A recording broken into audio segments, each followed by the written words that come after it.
మంగళసూత్ర కార్యక్రమం కూడా ఉంది. పూలమాలలు. అందరికీ వందనాలు. వివాహం అన్ని విషయంలో ఘనమైనది గాను పానుపు నిష్కల్మషమైనది గాను ఉండవలను. హెబ్రీ పత్రిక 13:4.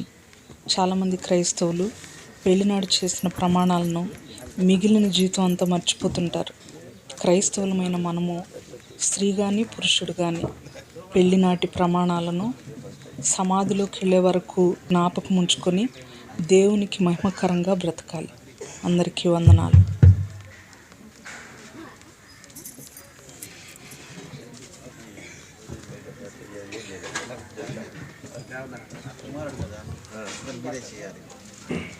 పెద్దలు ఎరిచల దేవదానం గారు వారు వచ్చి ప్రార్థన చేస్తారు.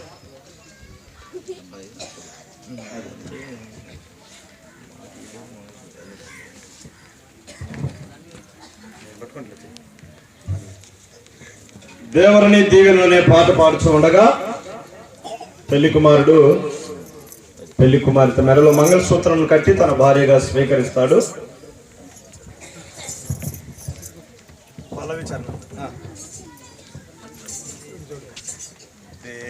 దేవరని దీవెనలు పారాయణముగను తీగలపై సాగుగా వేగమే దిగనిమో పావన యేసుని ద్వారకలో